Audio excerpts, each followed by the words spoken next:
प्रभु तेरी वाणी जीवन की रोटी, नैनों की ज्योति अंधेरा मिटाती।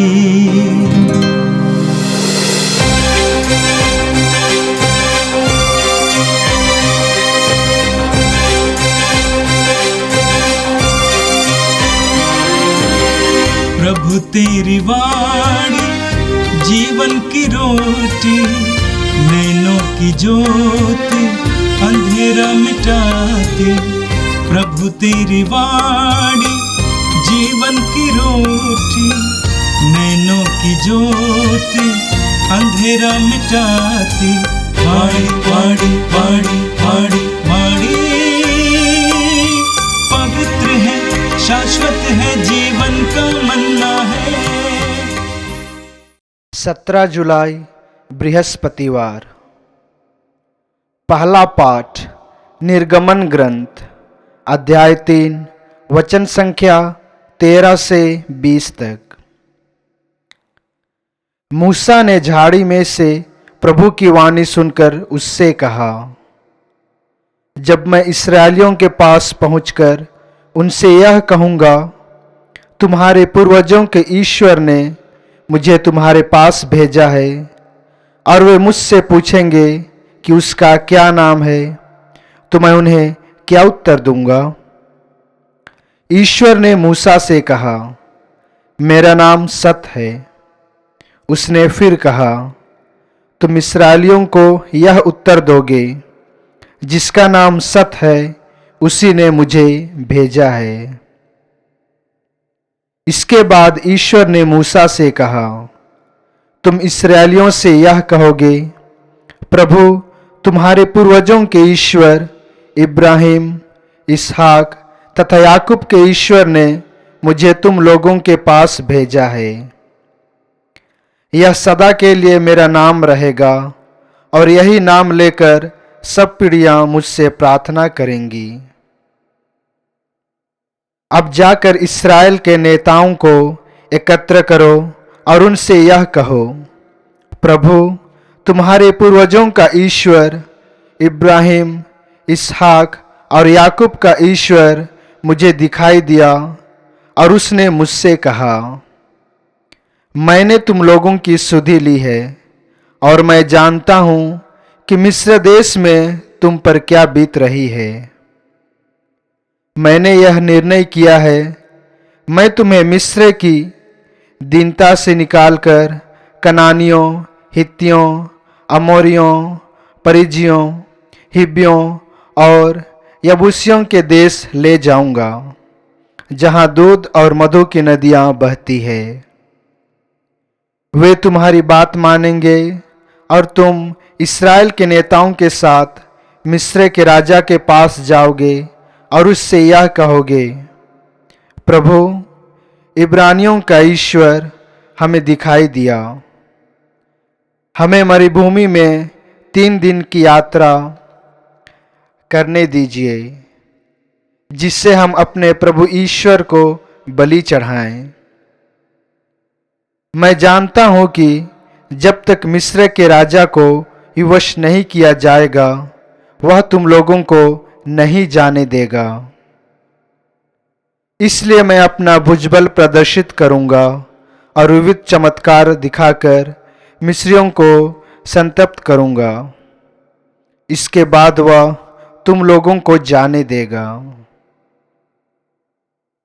यह प्रभु की वाणी है।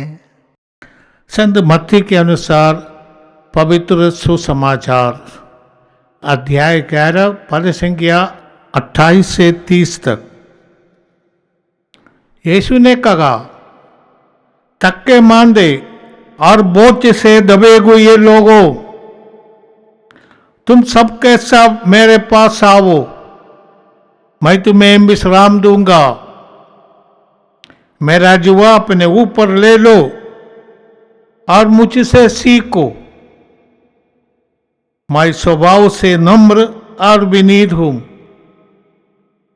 इस तरह तुम अपनी आत्मा के लिए शांति पाओगे, क्योंकि मेरा जुआ सगज है और मेरा बोझ हल्का। ये प्रभु का दिव्य सुसमाचार है। क्रिस्त प्रभु की जय। भाई और बहनों, आज का प्रथम पाठ हमने निर्गमन ग्रंथ से सुना है। इसमें मूसा के बारे में इन दिनों हम सुनते हैं। मूसा अभी 80 साल का हो गया। यद्यपि उनका जन्म हिब्रू वंश में हुआ था, परंतु उनका पालन पोषण और युवावस्था सम्राट फरो के घर में हुआ था। फरो की बेटी का वो दत्तक पुत्र के रूप में उनकी शिक्षा और सब प्रकार के मिस्री लोगों के विज्ञान में वो प्रवीण हो गया था। 40 वर्ष के उम्र में उसने देखा मिस्री सुपरवाइजर किसी यहूदी को मारता था। इसको देखकर मूसा ने उस मिस्री सुपरवाइजर को मार डाला। और दूसरे दिन यहूदी जब आपस में लड़ते थे, मूसा उनके पास गया था, परंतु यहूदी ने कहा कैसे तुमने वो मिस्री को मारा, उस तरह हमको भी मारोगे? तब मूसा डर गया। बात सभी लोगों को पता चला और सम्राट फरो ने आज्ञा दी है कि मूसा को पकड़कर दंडित करने का। इसलिए मूसा भाग गए थे। मिस्र से भागकर वे मिदियान प्रदेश गए थे।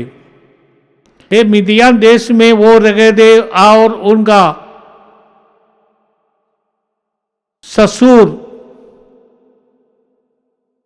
मिदियान के पुरोहित था, जित्रो, और यही उनके ससुरों के भेड़ों को चराने के लिए देश के सीमाओं के बाहर, उजाड़ प्रदेश के बाहर चले गए। 80 साल की उम्र में भेड़ बकरी चराना, वो भी अपनी भेड़ बकरी नहीं, अपने सास की भेड़ बकरी। मूसा इतना समाज में और घर में भी बेकार व्यक्ति बन गया था, कुछ भी नहीं है।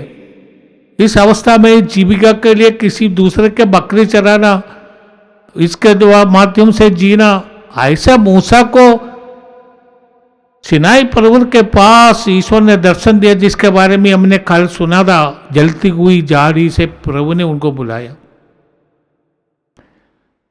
और मूसा से कहा इस जगह पवित्र है, तुम अपने जूता निकालो। मूसा ने जूता निकाला और जो पैर अभी रखा है उसका अर्थ है कि नई नियुक्ति उनकी हो रही है। सबों ने मूसा को भूल गया था, सम्राट फरोह ने भी भूल गया, मिस्रियों ने भी उनको भूला और अपनी जनता हिब्रू लोग, अब्राहम के संतान भी, याकूब के संतान भी उनको भूला था, परंतु ईश्वर ने उसको भूला नहीं। ईश्वर उसके लिए कुछ योजना बनाए रखा था। अभी उनके इस 80 साल की उम्र में ईश्वर उनको बुलाता है। मूसा से कहा जूता निकालो, तुम अपना कंफर्ट जोन छोड़ दो, अभी नई नियुक्ति के लिए, नई जिम्मेदारी के लिए पवित्र जगह पर आ जाओ। मूसा ने अपने जूते निकाल लिया, अपने मुंह ढक दिया, क्योंकि वो जानता है वो पवित्र जगह पर है, पवित्र व्यक्ति के सामने। और ईश्वर ने उनको नई जिम्मेदारी दिया, जिसके बारे में हमने कल सुना, अपनी प्रजा को मिस्र देश से लाना। इसलिए मैं तुम्हें फरौन के पास भेजता हूं। तब मूसा ईश्वर से कहा, जो आज के पाठ में हमने सुना है, जब मैं इस्राएलियों के पास पहुंचकर उनसे ये कहूंगा, तुम्हारे पूर्वजों के ईश्वर ने मुझे तुम्हारे पास भेजा है, और वे मुझसे पूछेंगे कि उनका नाम क्या है, तब मैं क्या उत्तर दूं, आप अपना नाम बताइए। अभी तक ईश्वर ने ना तो आदम बाबा को अपना नाम बताया, ना नूह को अपना नाम बताया, ना तो अब्राहम को अपना नाम बताया। यदि भी अब्राहम ईश्वर को अल सदाई, जैसे उत्पत्ति ग्रंथ देते 17 में पढ़ते हैं, अल सदाई, इसका अर्थ है ईश्वर सर्वशक्तिमान। आज मूसा पूछ रहे कि आप अपना नाम बताइए, मैं अपनी जनता से जाकर बताऊंगा। गैर यहूदियों के बीच उस जमाने में किसी व्यक्ति का नाम जानना उनके ऊपर अधिकार है। ऐसे देवी देवताओं को नाम जानना, उसका नाम लेकर पुकारना, वो देवी देवताओं के ऊपर हमारा अधिकार जैसा दिखता है। यही उन लोगों का कल्चर इसी था। जब मूसा ने ईश्वर का नाम पूछा, ईश्वर ने अपने नाम बता दिया। यहूदी कभी ईश्वर का नाम नहीं लेते, क्योंकि सम्मान पूर्वक, जैसे निर्गमन ग्रंथ अध्याय 20 पद संख्या 7 में प्रभु ने कहा, मेरा नाम वृथा मत लेना। ईश्वर का नाम बिना मतलब के नहीं लेने का है। आप पवित्र नहीं करना। यहूदी पुराने जमाने में बाइबल हाथ से लिखते थे, कलम और स्याही से। यहूदी इसलिए तपस्या करते थे। लिखने वाला जो मुंशी है, शास्त्री है, वो उपवास करता था और पवित्र, अपने को पवित्र रखता था, और स्नान इत्यादि करके, पूजा इत्यादि करके, वो पवित्र नाम लिखने के लिए जिस कलम का इस्तेमाल करते हैं, यावे का नाम लिखने के बाद कलम को तोड़ देता है, ताकि उस कलम से कोई और चीजों या व्यक्तियों का नाम नहीं लिखी जाए। यहूदी ईश्वर का नाम कभी नहीं लेते। केवल प्रायश्चित का दिन, साल में एक दिन है प्रायश्चित का दिन यहूदियों के लिए। उस दिन महापुरोहित बलि वस्तु लेकर मंदिर के अंदर ईश्वर के वेदी के सामने साल में एक बार जा सकता है, और ये प्रायश्चित का दिन है। वहां बार जाकर यावे का नाम लेते हैं। साल में एक बार महापुरोहित कर सकते हैं। उसके लिए महापुरोहित भी कई प्रकार की तैयारियां करते हैं, आध्यात्मिक तैयारियां, पूजा इत्यादि, बलिदान इत्यादि। इसके बाद ही वो जा सकते हैं। साल में एक बार आप नाम लेते हैं यावे। ये यावे शब्द का क्या अर्थ है, जो ईश्वर ने आज यहूदियों को बताया, मूसा को बताया। इसका अर्थ है मैं अस्तित्व हूं, मैं वास्तविकता हूं, आई एम द रियलिटी। जैसे कोई दार्शनिक बातों में भी यही हम लोग कहते हैं, ईश्वरी रियलिटी है। रियलिटी का अर्थ है सदा बना रहने वाला, उसमें कोई परिवर्तन नहीं आता। परिवर्तन आता तो वो रियलिटी नहीं है। वास्तविकता जो आज है और कल है और आने वाले कल, जहां परसों सदा बना रहने वाला, वही है रियलिटी, जो वास्तविकता है। ईश्वर ने अपने नाम बता दिया, परंतु कुछ भी नहीं बताया। यावे का अर्थ है कि मैं वास्तविकता को, मुझसे सब कुछ उत्पन्न होता है। मैं सभी अस्तित्व का स्रोत है। सच में यावे कोई संज्ञा शब्द नहीं है। यावे शब्द एक क्रिया शब्द है, कारण कारक क्रिया, कॉसेटिव वर्ब। इसका अर्थ है, जैसे प्रभु यीशु ने यहूदियों से कहा, लूकस का जौन का सुसमाचार अध्याय 5 पद संख्या 17 में प्रभु कहते, मेरा पिताजी अभी भी काम कर रहा है। ईश्वर अभी भी काम कर रहा है। सृष्टि अभी भी पूरा नहीं, ईश्वर उसमें लगे हुए। अस्तित्व का वो स्रोत है, सब कुछ उनके द्वारा बनाया गया। अब सब कुछ अभी भी उनमें टिकी हुई है। यावे शब्द का वही अर्थ है। माने ये ईश्वर अभी भी सृष्टि करते रहते हैं, इसीलिए सब कुछ टिकी हुई है उनमें। वही अस्तित्व का स्रोत है, वही है ईश्वर, वही है यावे एलोहिम। यहूदी कभी यावे का नाम नहीं लेता, एलोही का नाम लेते, आदोनाई नाम रखते हैं, प्रभु। तो इसलिए पवित्र नाम ईश्वर ने कहा, वो ईश्वर कहते हैं मैं तुम्हारे साथ हूं।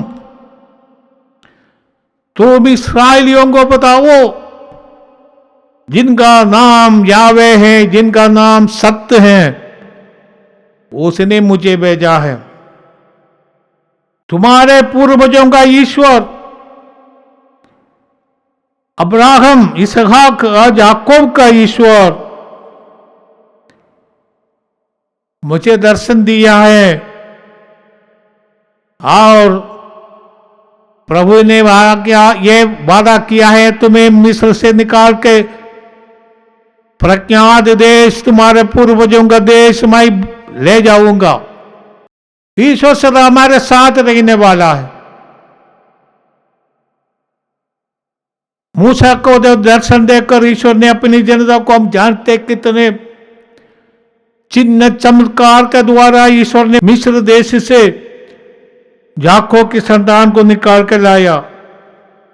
ईश्वर ने जो वादा किया है वो सत्य प्रतिज्ञ है। यहूदी बार बार विश्वास नहीं करते थे, उनका अविश्वास का कारण ही उनको 40 साल वो मरुभूमि में बंद उनको घूमना पड़ा।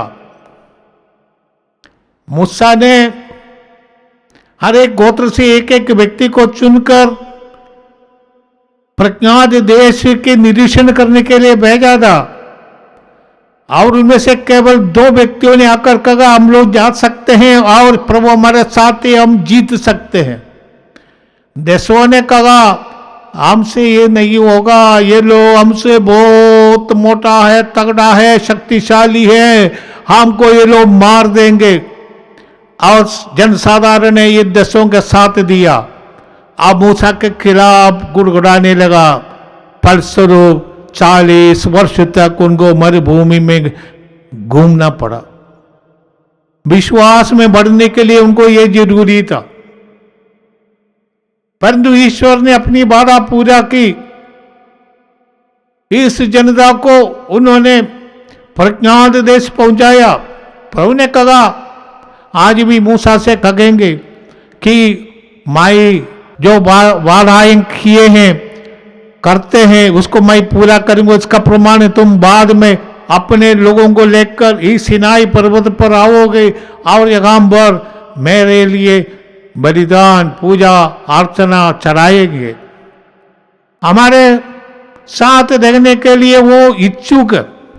विशेष करके जिनको उन्होंने चुना है उनके साथ वो सदा रहेगा, नबियों के साथ रहेगा। आज भी जितनों को प्रभु ने चुना है उनके साथ रहते हैं कठिनाइयों के सामना करने के लिए। वो ईश्वर हमारे बीच उपस्थित है यीशु के रूप में। आज का सुसमाचार हम पढ़ते हैं मत्ती के अनुसार अध्याय 11 पद संख्या 28 से 30 तक। यीशु आए थे ईश्वर के राज्य की घोषणा करने के लिए और प्रभु अपने सेवा का क्षेत्र कफरनहूम को बनाया था और उसके पास का 2 और नगर है खोरासन और बेतसैदा। एक गलीली समुद्र के किनारे पश्चिम के तट पर बसा हुआ 3 महानगर थे।